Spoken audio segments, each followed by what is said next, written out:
એક વખત શ્રીજી મહારાજ અક્ષર ઓરડીમાં રાત્રે પોઢી ગયા હતા અને શિયાળાની રાત હતી, તેથી સગડી ઢોલિયા પાસે મેલી હતી અને મૂળજી બ્રહ્મચારી તથા નાજા જોગ્યા ઊંઘી ગયા હતા અને ગોદડીનો છેડો સગડીમાં પડ્યો એટલે ગોદડી બળી ગઈ. પછી મહારાજ જાગ્યા અને નાજા જોગ્યાને કહ્યું છે, ચાલો આપણે જતા રહીએ, કેમ કે ગોદડી બળી ગઈ એટલે આપણે શું જવાબ દેશું. પછી નાજા જોગિયા કહે, મોટી બાને ખબર કરી આવીએ.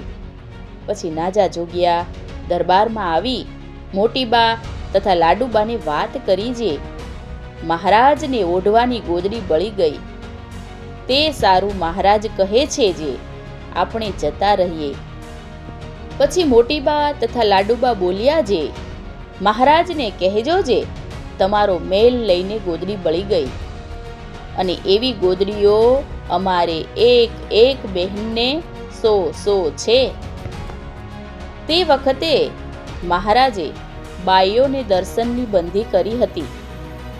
પછી નાજે જોગે મહારાજને વાત કરી એટલે મહારાજ બોલ્યા જે આપણે એની ગોદડી બાળી તો પણ અભાવ લેતા નથી, માટે બાઈઓને બોલાવો જે કમાડની તળેથી દર્શન કરે. પછી નાજા જોગ્યા મોટીબા આદિક સૌ બાઈઓને બોલાવી લાવ્યા અને કમાડની તળેથી મહારાજના દર્શન કર્યા એટલે ગોદડી ઊંચી કરીને દેખાડી.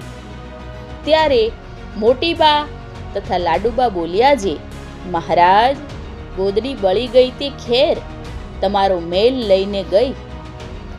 પછી મહારાજ કહે, આપણે તેમના ગોદડા બાળીએ છીએ તો એ અભાવ નથી, માટે નાજા જોગ્યા બારણું ઉગાડો, સૌ દર્શન કરે.